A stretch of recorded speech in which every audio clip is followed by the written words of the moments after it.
purpose of this video is to talk about wave interference. This video actually goes with part 3 of your Slinky Lab, where each member of your team sent a pulse towards each other, and you looked at what happened in the Slinky when those two waves occupied that same part of the Slinky at the same time. Okay, before we can talk about wave interference, we need to revisit briefly a subject we talked about first semester, and that's this idea of energy. Okay, energy is able to be transferred two different ways. One way is through a particle. You need to think about first semester to understand this. Remember when we talked about collisions and things bumped into each other? When we had a collision, energy could be transferred from one object to another. So when those two objects physically touched, energy could be transferred between those two objects. Another way we can transfer energy, though, is through a wave. And that, again, is what this whole unit is about. A wave is just a means of transferring an energy signal from one location to another. What's so important about talking about energy, okay, is when we look at wave interference, interference is something that's unique only to a wave because it's not possible for two particles to occupy the same space at the same time, but two waves can actually occupy the exact same space at the exact same time because all a wave is it's an energy signal. And that's really important in understanding what's going on when we talk about wave interference. So what is wave interference? Well, wave interference is a phenomenon that occurs when two waves meet while traveling along the same medium. I want you to imagine that a wave is giving instructions to the particles on the surface of, let's just say, water. Okay, so something we could easily see. Okay, imagine that one signal that's being sent is that we want the water to move up 2 inches. So one wave says move up 2 inches, the other wave says move up 2 inches. So the net result would be the water actually moves up 4 inches. You got two different messages or two different signals, and so it just combines those two signals together. This particular example is an illustration of constructive interference. Constructive interference occurs when two interfering waves have a displacement in the exact same direction. We'll look at some animations in a few minutes that hopefully outline that a little bit better. Here's another example. Let's imagine that one wave is being given the instruction to move up 2 inches, but it also gets another message telling it to move down 2 inches. What a wave is telling the particles to do is conflicting with each other, so the wave actually wouldn't move at all. Okay, it combines those two messages, it combines those two signals. This would be an example of destructive interference. So destructive interference is a type of interference that occurs at any location along the medium where the two interfering waves have a displacement in the opposite direction. Okay, let's take a look at some examples that hopefully illustrate what's going on. Okay, I'm going to walk you through this kind of SlideShare PowerPoint on the internet to look at constructive interference. Okay, so notice how we have a red wave and a blue wave. The two waves are going to start to move through each other. And at the point where they overlap, this is where we have interference taking place.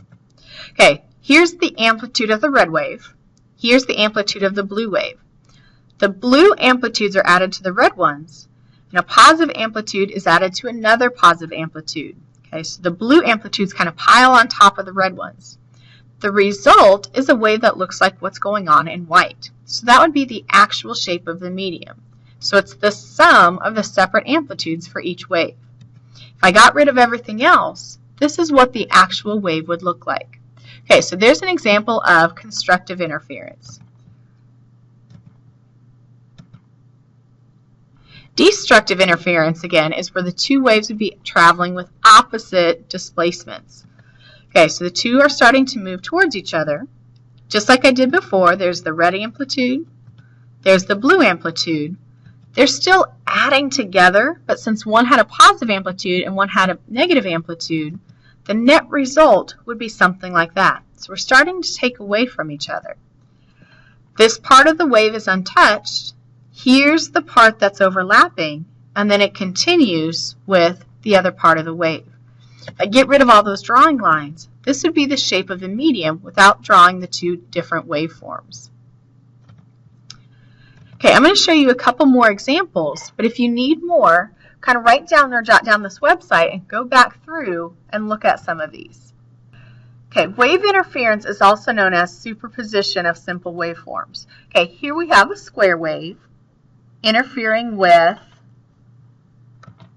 a circular wave. Okay, I'm going to control it for a little while, so hopefully you can see what's going on. Notice that this is the part that's overlapping, and this semicircle shape just simply added on top of this other shape.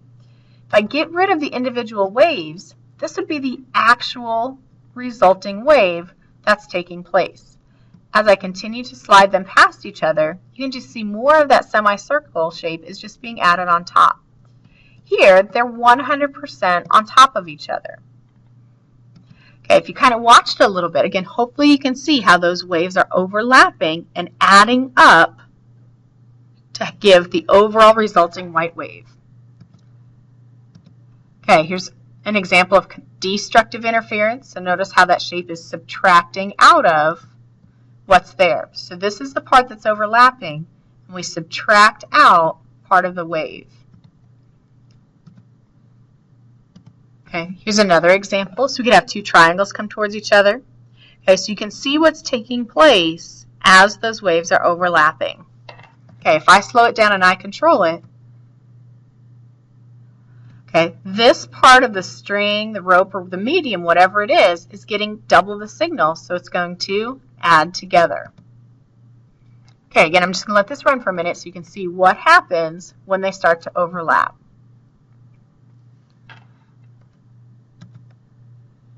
Okay, here's some crazy ones. Okay, again, that blue wave is being added to the red wave, and the overall resulting wave is the white wave.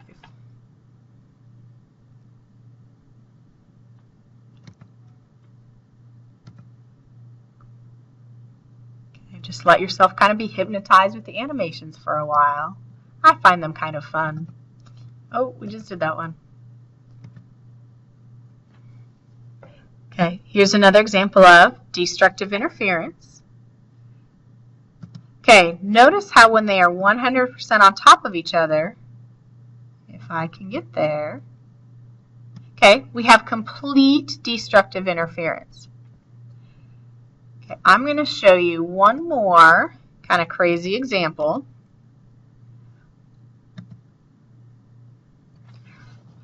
Okay, these waves might be a little bit more realistic than talking just about our circles or our squares. Okay, so you can see again what happens where they start to overlap. Those waves just kind of combine or add together.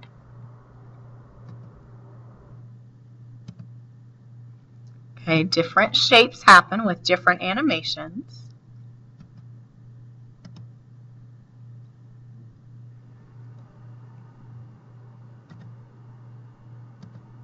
Okay, here's a really fun one.